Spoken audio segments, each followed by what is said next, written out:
All right, good evening. This is the September 15th Cottage Grove City Council meeting, which I'm calling to order. The first order of business is the Pledge of Allegiance, so please rise. I pledge allegiance to the flag of the United States of America and to the republic for which it stands, one nation, under God, indivisible, with liberty and justice for all. All right, will the clerk please do the roll? Councilmember Mills. Here. Councilmember Dennis. Here. Councilmember Thiede. Here.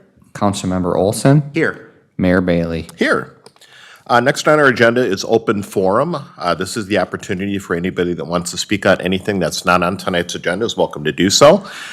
Seeing that we don't have anybody in the audience, I don't think I need to do anything but close the open forum, and we'll move to number 5, which is adoption of the agenda. Motion to adopt the agenda. We have a motion, Councilmember Dennis, second by Councilmember Thiede. All those in favor signify by saying aye. Aye. Opposed? Motion carries. Next is 6 presentations, and we do have one this evening, which is the Public Works and Parks Open House Overview. And our Public Works Director, Ryan Burfheim, will take us through this. So welcome, Ryan. Thank you, Mr. Mayor, members of the council. So yeah, next Thursday, September 23rd, is our Public Works and Parks Open House. We do this every 2 years, so last time was in 2019. Last year was just kind of an off year anyways.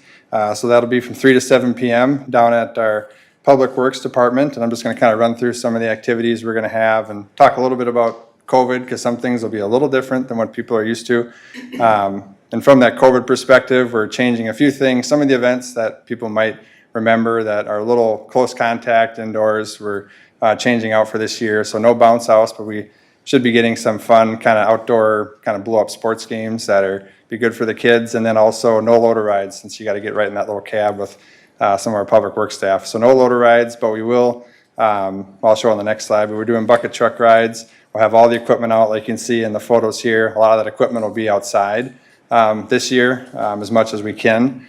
And some other things we're doing, the vendors, for example, we're going to put those outside, assuming we have, really good weather, which is a hope. So we're still going to do food, but we're going to be doing a lot more cleaning, sanitizing, things like that. Since it is an outdoor event, masks are going to be optional.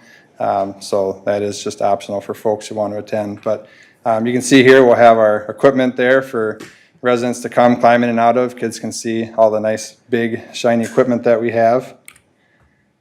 We are going to do the giant sandbox. I think that was popular in the past years, so we will be doing that as well. And then the bucket truck, we get rides up into the bucket truck for kids or kids and their parents. So I know that's always a big hit.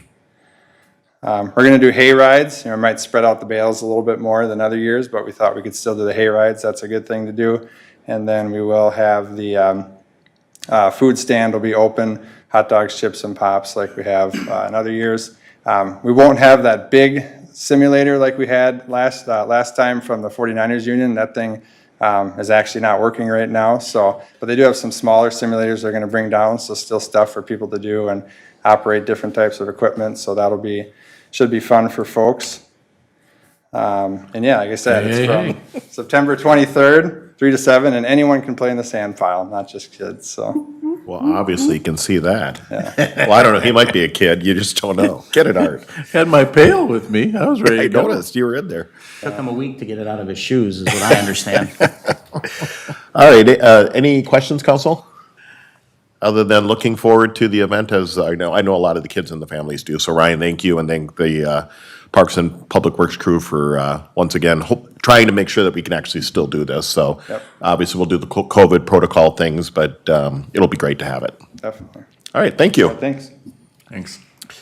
All right, next on our agenda is the consent. Is there any items that council would like to pull on consent? Councilmember Olson. Mayor, I'd like to pull N, please. Okay, so letter N. Anybody else? No.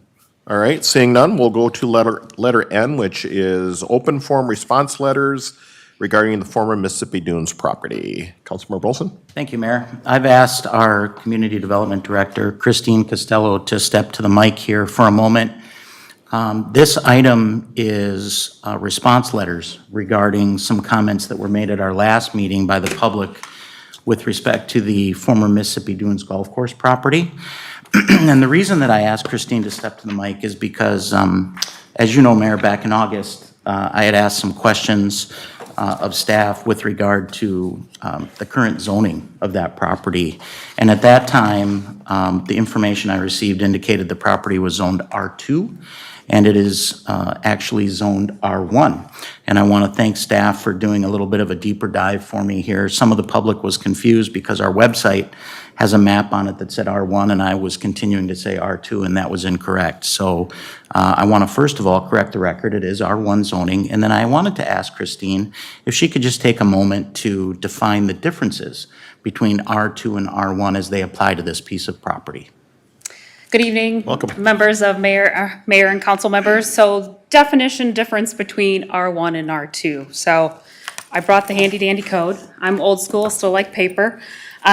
So apologize for reading from the book, but R1, rural residential, represents those areas suitable for residential development that are without public utilities. These areas are designated as rural residential in the city's comprehensive plan, and its intent for low densities to be maintained in order to permit efficient re-subdivision of lots to urban density, such as that time that public utilities become available. R2, which is our residential estate, is very similar. It calls for areas that have rugged, wooded terrain, well suited for low density as well. But it does have a section in the definition or purpose statement that talks about it has existing public utilities. The main difference between the two is when you get to the development standards. So in the R1, which is that rural residential, that minimum lot area is 3 acres. And then when you jump next to R2, it's 1.5 acres. It's 1.5 acres. So that's the minimum lot size for R2. So when you start to get to those development standards, that's where we start to see the difference. As you know, our zoning ordinance, we have about 6 residential land districts from R1 all the way to R6. With the number, of course, you get that higher density. So those are our 2 kind of lowest density residential districts. Thank you so much. And just to clarify, I heard correctly, R1 would allow for a residential home to be placed on any piece of land that is 3 acres? The minimum lot size is 3 acres. I see. And R2 would be 1.5 acres? Correct. Okay. Well, thank you so much for clarifying for me and for the public, and to the public who may be watching at home. I certainly apologize for misleading people with the information on that zoning for that piece of land. I'm glad we got it cleared up. Anytime. And moving forward, I'll make sure to change my R2 to an R1 anytime somebody asks. Happy to help anytime. Appreciate it. Councilmember Thiede.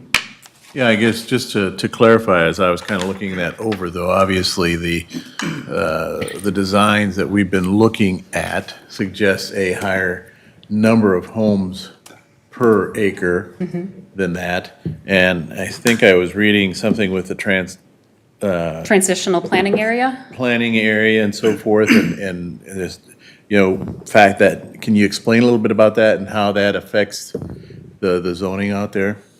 Happily, and I would ask our city attorney if, to help in that definition as well, if I misspeak. The way I see it is in the planning world, you have 3 documents. So you have your comprehensive plan, which is your future guiding direction of the city. You have your subdivision ordinance that tells us how we're gonna design it and it's gonna look. And then you have your zoning ordinance, which is your regulatory document in terms of what you can do and can't do in each of those districts.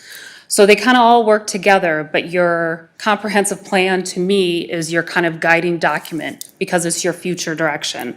So our transitional planning areas, because we're unsure of maybe what those will be, oftentimes the city may say, let's kind of take a step back and see how the community develops. So through that process, our transitional planning says, we require you do master planning. And that's the process that we're in now. And part of that is developing a park master plan, a master plan for the entire area. It's kind of looking at that area as a whole. As the community grows, how do we want to see that area develop? In that transitional planning area, within the comprehensive plan, it does give that acreage requirement that, hey, if we decide nothing and we want to continue to leave it as transitional, it states that we can do residential, but then it's one lot per 20 acres. In anything, if you looked at the 2040 land use map, that's in gray, that's all of our transitional area, that would be the requirement. So, just to make things kind of muddy, unfortunately. So obviously then we're going through those steps to really kind of take a look at what's gonna fit in there and Right. things like that. So we've guided it per our zoning, kind of our lowest residential district for now, to determine, as we go through that master planning process, what is the best direction for the area, for the community? And so we're just in that kind of early stages through Park Commission, through City Council, Planning Commission eventually, all of that. Okay. Yeah, Councilmember Olson? Thank you, Christine. I thought I was done, but I guess I'm not. As you talk through transitional use and the fact that that really gives us an opportunity to take a bird's eye view of, how exactly do we want to see this develop? What sorts of opportunity does that provide to the landowner as well? To me, it gives the landowner the opportunity here and see through our comprehensive plan how we've been guiding, how we've been developing. It gives us an opportunity to see, as a private landowner, what they're proposing. So it's all parties coming to the table and agreeing on, a future direction and development. It's not necessarily one-sided. It's all parties coming together for the best of the community. Really establishes through this planning process, this master planning process, a more collaborative effort towards, what would be the best desired outcome for all parties involved. Exactly. And of course, as the property owner, he has rights. Yes. And we have to recognize those rights, and this enables him to exercise those rights at some point, should he choose to do so. Exactly. Perfect. Well, thank you so much, and I'm just curious if Corey had anything to add on that. Your Honor, members of the council, Christine did a great job of She really explaining it. did. I Yeah. don't need to add anything Knocked to it out of that. the park. Yeah, thank you so much. Thanks. Fantastic. Any other questions? All right, thank you. Since that item was discussed on, on the move consent. consent. All right, so we have a motion by Councilmember Olson on consent, Second. second by Councilmember Thiede. Any further discussion? Seeing none, all those in favor signify by saying aye. Aye. Aye, opposed?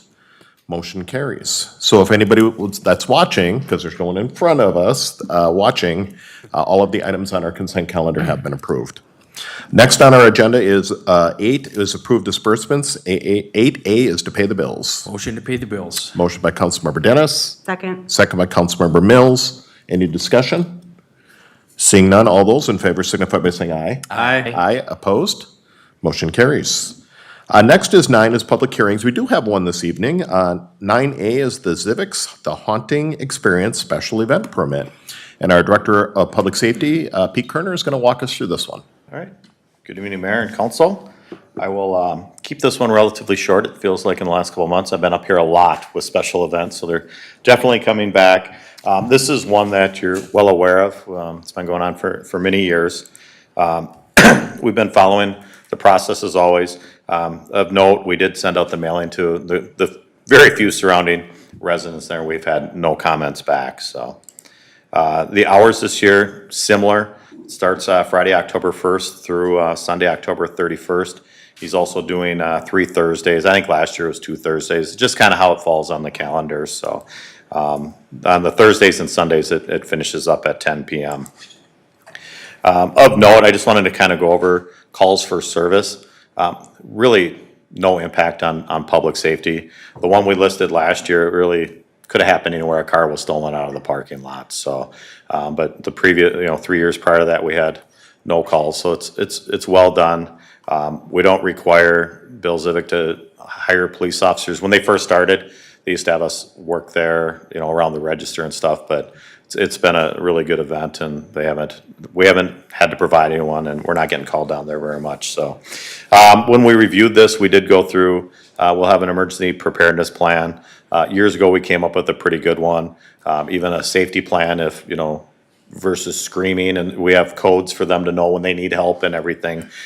So, signage, waste collection, and Steve Zakar and Bob Abras go down there and do some inspections beforehand. I should back up to, the one thing is, this year he is not planning on doing alcohol sales. He kind of mentioned with Spiral Brewery, but he said if you're gonna do that, you gotta jump on that really quick, cause it's coming up now, so. This is kind of the big one we always talk about. It's so well attended, and we haven't had issues, but, we do roll through there quite a bit just to make sure parking's okay. We don't want anyone off-site, certainly not running across Highway 61. And they've maintained the fire lanes. They have a lot of employees out there helping park the vehicles, so. That's all I have. I have talked to Bill Zivick. He said it's the same. Every time I ask a question, he's like, it's the same, so.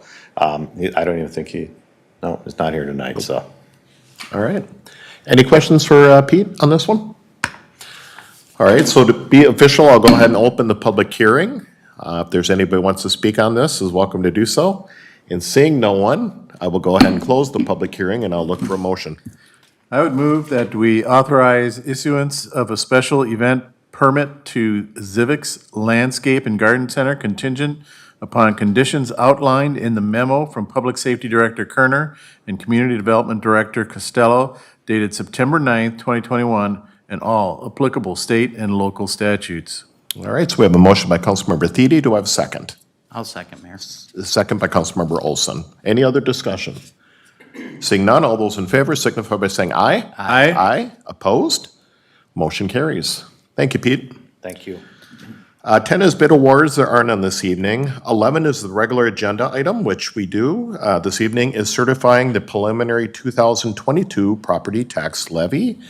And our finance director, Robin Rowland, is going to take us through this one. Though I think we've been through a lot, but We we'll let the actually public have, know. haven't we? Good evening, Mayor and members of the council. We started back in April on this project. We have been through a number of workshops. We have been through, staff has been through several iterations of the budget.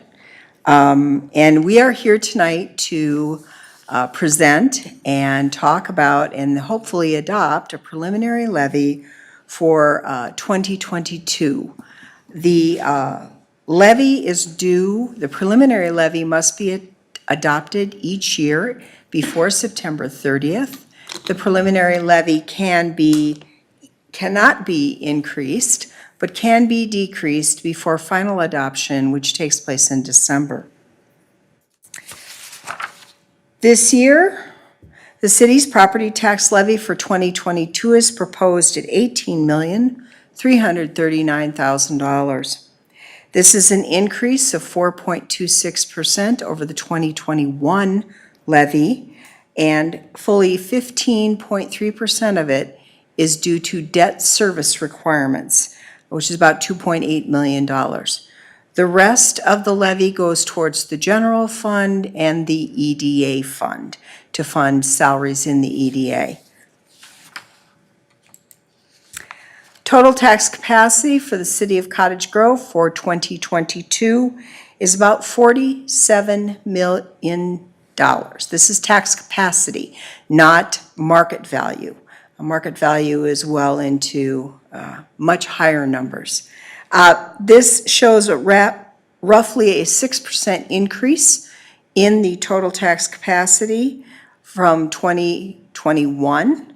And over the last 7 years, going back to 2016, that is a 53% increase across all of those years. We were slightly over 30 million in 2016, and we are now over 47 million. The detail of the levy is reflected on this slide. As I said, the total change in the levy is 4.26%.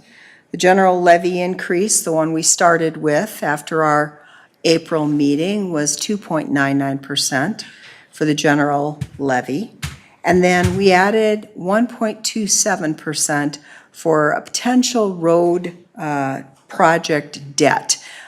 We discussed that at our last workshop, and this is the preliminary levy that we came up with at that time. Tax impacts. Now, this is where I think everybody starts to pay attention, and that is, what's this going to cost me?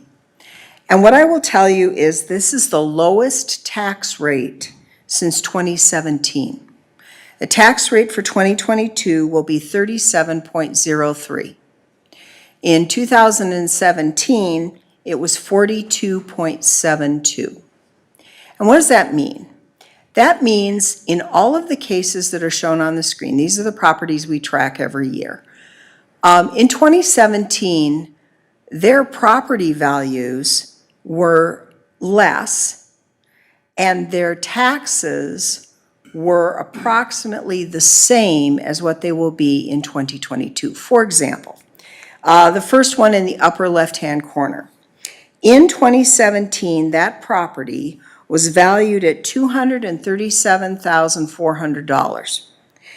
For 2022, it has seen a 15% increase to $273,800.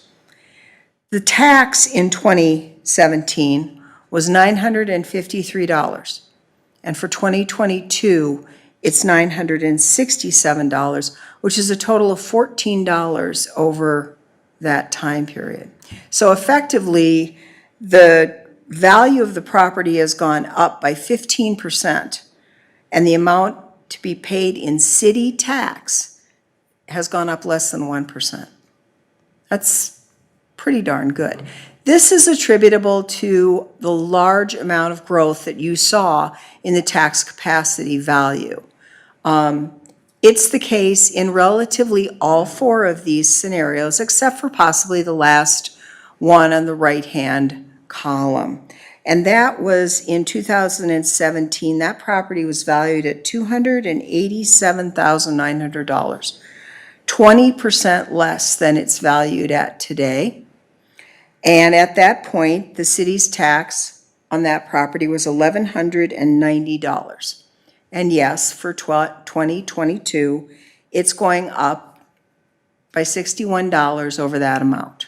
So $5 a month, and that's roughly a 5% increase. 20% increase in value, 5% increase in city tax, $5 a month.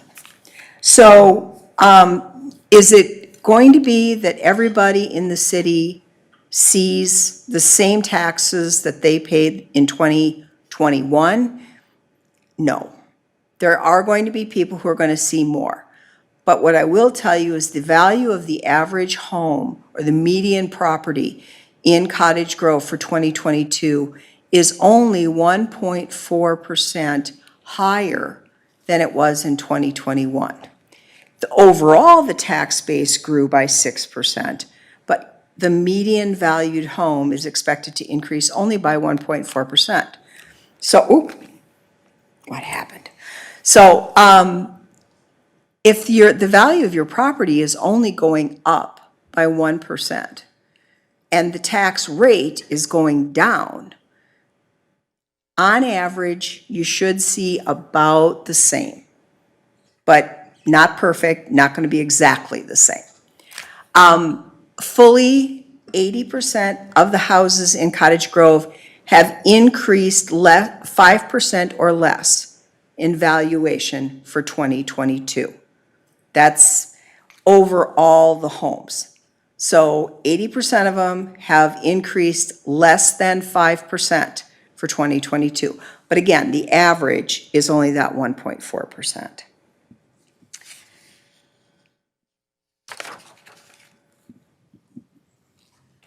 The 2022 general fund budget is $20,609,800. $850. That is as proposed at this time. We budgeted licenses and permits at the 2020 actual level, meaning we budgeted for what we expect to be another banner year in building and development, and those numbers in the revenue area reflect that. Fully 74% of our general fund budget is covered by the property tax, and the other areas of charges, intergovernment, charges for services, are all approximately equal to the same amounts that they were in 2021, other than the licenses and permits. As far as expenses go, we all know we're in the people business. So salaries and benefits make up fully 70% of the general fund budget, or approximately $14.3 million. That includes salary increases, it includes benefit increases, it includes additional funding for para and FICA, which are our responsibilities statutorily, as well as our workers' comp insurance, as you will recall perhaps from a couple of months ago, has soared, for lack of a better word, and we are accounting for the increase in that cost for 2022. Expenses by department, those guys in public safety, I'll tell you, 48% of the budget, but you know what? At least they're consistent. They're always 48% of the budget. Public Works is the next highest at 20 or 21%. We dropped a little. It's always kind of a mashup between Public Works and Parks and Rec. They trade that 1 percentage point back and forth every year. So depending on how many decimals you carry it out to. Our general government is at 11%. Community development is 8% of the budget. Again, just a very consistent budget year for 2022. But right now, all we are concerned with is the preliminary levy and setting it at that highest rate it can be for 2022. We sent out some information in your packets. It's not in here, but it was a comparison of our potential levy increase with other communities in Washington County. We are certainly not the highest. One city leaps to mind. They had a major debt service that they incurred, and so their levy is going up about 50%, which is very significant. Washington County, I believe they are set to adopt a 5.75% increase to their levy. And there are a couple of other communities that are a little less than 4%, but 4 or 5% is not an unreasonable or an unusual increase across the county. So I will stand for questions, obviously, but this evening, I would ask that we adopt the preliminary tax levy for 2022. Once that is accomplished, the county receives that paperwork from the city and prepares notices of what we are referred to as truth and taxation notices, where it shows what your taxes were in 2021 and how that's going to compare to 2022 on a municipality, county, school district, and other taxing districts basis. And then we will hold a hearing, listening session, we call it Truth and Taxation, on December 1st, where if there are individuals who want to come and comment on the levy or the budget or anything involved, they're welcome to do so. They're in fact invited to come that evening. And then once they have their say, anytime after that, before the 28th of December, we can adopt the budget. We could adopt it the night of December 1st or possibly even the 15th if there were some other extenuating circumstances. But at this point, we are proposing December 1st to be the time that we adopt the final budget and the final levy. Okay. Sounds good. Thank you, Robin, and council, and staff, everybody. Thank you for doing such a good job on on the budget again this year, and, you know, it's interesting to look at some of the numbers and see, you know, a lot of people are kind of going, you know, what does growth get you? Well, it actually does get you some lower taxes. So I know it's always a kind of a balancing act, which we all have to do, but in this case, I think it's definitely a good one. Does council have any questions? Yeah, Councilmember Olson. First of all, Robin, thank you to you and your team. I really appreciate how challenging it was this year.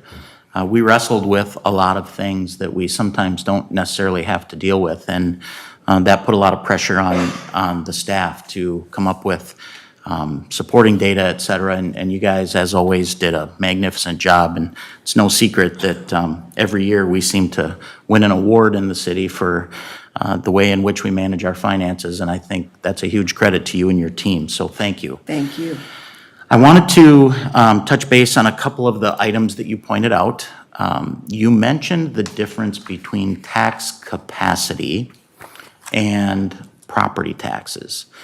One of the things that I want the public to understand a little better, if you're able to chime in on this, is how we've managed to reduce the amount of emphasis on homeowners' property taxes for our overall levy by increasing our commercial development in the city, which is a mission that we've been on for a very long time. It's something that we've worked really hard to do.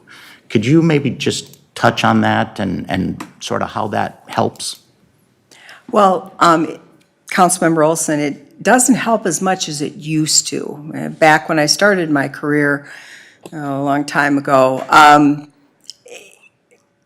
commercial, industrial properties were taxed at a higher class rate than residential properties. For example, we currently, anything under $500,000 in value, we currently has a class rate residentially of 1.5%. I'm sorry, 1%. Over 500,000 is 1.5. Commercial industrial properties used to be taxed at a class rate of 4.25%. And now they are back with residential properties up to $1 million is 1%. So what used to be the case as far as class value has changed. However, the total tax capacity of the community is always increased by additional development. And certainly a $7 or $8 million market value property for commercial property adds a lot more to the tax base than a $500,000 residential property. The way we're building homes, though, it really does help that there are quite the quantity of those. But our commercial, industrial, and commercial industrial, sorry, don't know where I was going. Our commercial industrial has grown in the city significantly. It was, for the 2022 numbers, fully 2% of the increase valuation was due to new commercial industrial construction. And that is only going to go up because those are only partial years at this point for some of the commercial industrial property that we've built. I would call your attention to the addition of a second addition at North Star Sheets, the development of CAP Industries, the development of the other commercial properties along West Point Douglas Road, the addition of, I think it's the third addition at Renewal by Anderson.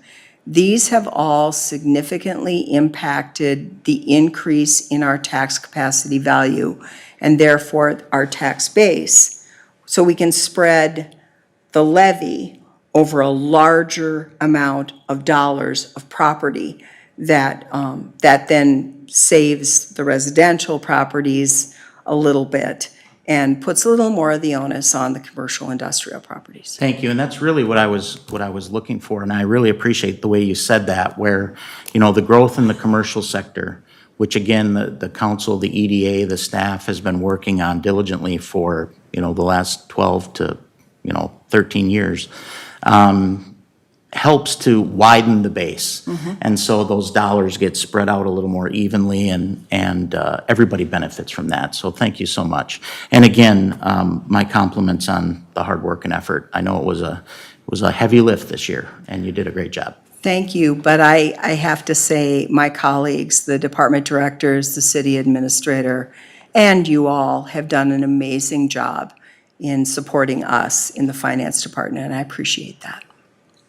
Fantastic. Any other questions, council, at this point? Thank you, thank you, thank you. That is awesome. I don't have the exact wording up on the screen. I came to the party a little late with I the think new we have it in format. the- I've got it. You got it? Okay. You want So to I'll start make it? the motion. Mayor, I move that we adopt Resolution 2021-114, certifying the preliminary 2021 property tax levy collectible in 2022. All right, so we have a motion by Councilmember Olson. Do I have a second? Second by Councilmember Mills. Any other discussion? Seeing none, all those in favor signify by saying aye. Aye. Aye. Opposed? Motion carries. Thanks Thank you again. very much. All right, moving right along. So next is 12, which is council comments and requests. I'll start with Councilmember Mills. Thank you, Mayor. I just wanted to mention, we're heading into the fall, and I know we had the Facebook Live on the community center, and just to remind people to look at the information, study the information. The city's putting out the information so that we can be, informed voters. And with voting this fall, I'm just going to make mention, there are also school board members to vote for. So do your homework and get out there and study on the candidates that are running and understand what they stand for, because it's very important for our community. And who we put in these seats makes a big difference. So do your homework, start now, so you're not scrambling, the night before in November. So just going to kind of put that out there. Perfect. Thank I you. was going to say, because there is quite a few candidates that I saw. Yes, Yeah. it seems like there's quite a few running. Yep. Sounds good. Thank you. Councilmember Dennis. I'm good. You're good? Councilmember Thiede? Good. Councilmember Olson. Thank you. I wanted to just take a moment today to reflect on the 20th anniversary of 9/11, which occurred this past Saturday. As everybody is keenly aware, that moment in time will stick in our memories forever. And each year when we pay homage to those who experienced significant loss in the 9/11 terrorist attacks, it is a very somber and moving moment. This year, for the 20th anniversary, the Cottage Grove Fire Department had a number of its members go to New York to honor the fallen, to spend time with their brothers and sisters in the fire service who serve in New York. And from what I understand, it was unbelievably impactful for those folks. So I wanted to take a moment to recognize Alex Wisner, Mike Scara Sr., because we do have a Mike Scara Jr. who also serves in the department, John Anderson, Brian Bigham, Chris Veerling, Tim Oakes, Nick Aragoni, Ryan Sundell, Tony Rich, and Jessica Johnson from the fire service, along with many of their family members, spouses, et cetera, who took that opportunity to make the trip and be part of the 20-year anniversary of 9/11 in whatever way they felt was appropriate. They got some great pictures with some of the New York Fire Department folks, and again, they'll have stories that they'll tell their grandkids that will be as meaningful then as they are today. As you know, I am a huge supporter of first responders, as are all of my colleagues here at the dais. One of the reasons that we support our first responders as adamantly as we do is because when there is danger, all of us have an instinct to run away. It's fight or flight. And these are the folks who gear up and they run towards the danger, as they did on that day. There were 343 firefighters who lost their lives that day. And so, I have all the respect in the world for the men and women from the Cottage Grove Fire Department who took it upon themselves to go and remember their fallen brothers and sisters on this very somber and yet important for our country occasion. That's all I've got. All right, thank you, Councilmember Olson. The only two items I had real quick for you, one is just a friendly reminder for the public that we do, and Councilmember Mills had mentioned it, we had the opportunity about a week or so ago, Zach and I did a Facebook Live event and had actually what we're being told, at least by the Cable Commission, a record amount of people tuning in, which was awesome. And of course, you can view that on YouTube channels or on some of the Facebook postings. We're going to be doing another one, and Robin's going, oh no. We're going to be doing another one in early October, and we'll get the specific date out soon. And that one is going to be all around the finances, because I know a lot of people have questions, how much is it going to cost for my home, or to get in, and what's going to be charged, all those kind of things. So, and what each part of the building of this facility, because we literally can break down the cost of the dome, the cost of the community center, and the cost of the water park. And so that will be coming up in October, where Rob and I will be doing another Facebook Live event. On top of that, there'll be videos, and there's also going to be a publication that we're going to be sending to all homes and businesses in Cottage Grove between now and November. So I have to just say, to what you said earlier, if you have questions, you can reach out to any of us here. You can reach out to our staff even before these opportunities present themselves to share information. But we want to make sure everybody's informed, no matter where you are in the spectrum. Whether you're for it or against it, doesn't really matter. We just want to make sure that everybody's informed. And so I just wanted to throw that out there. And then my other item for everybody is I had the opportunity last evening to be down at River Oaks. The place was hopping between golfers being out there. There was some event going on inside the facility. The chamber was out at the bocce ball courts, which was an amazing event, by the way. It was fun to be down there. But it's really a really neat facility, and I just wanted to share with the public that, when you get the opportunity to go down there and whether you eat in the restaurant, do the top tier golf, which is shooting out on the golf range. I know coming up here on this Friday, the 17th, and again, I believe on October 1st, there's going to be Glow Golf, that if you want to go try something new. And then we've got an event that has been very successful down there. We weren't able to do it last year because of COVID, and that is the Dueling Pianos event, which has dinner included, and we have a great new chef down there who's going to be putting something amazing together. And that is actually on the 25th, so September 25th, it's from 5:30 to 10. And so if that is something that interests you, or if you've been to it in the past and want to know that, hey, is that coming back? It is this year. And so if you have any questions, check out either the Facebook page or contact River Oaks and Eagles Bar and Grill, and we'll be more than happy to set you up to attend that great event. So kudos to the team down there for constantly putting up some new opportunities there, and our new chef is doing amazing with the food. We've had the chance to test some of it, but also to actually be down there for events to eat it. So again, the public, this course is yours. It is a public course, and frankly, if I'm a little biased, I'll say the best course anywhere. So I'll just say that, okay? Yeah, a little biased, but that's okay. All right, next on our agenda, no other questions, comments, council? Next on our agenda is a workshop which is open to the public. The workshop that we're going to be doing this evening is a discussion around the mobile food unit ordinance that we've had some discussions and feedback on. 14 is a workshop that's closed to the public. We do not have one this evening, so we won't be adjourning in here. The council will be joining staff in the conference room. So have a good evening, everybody. Take care. Conference room or training room?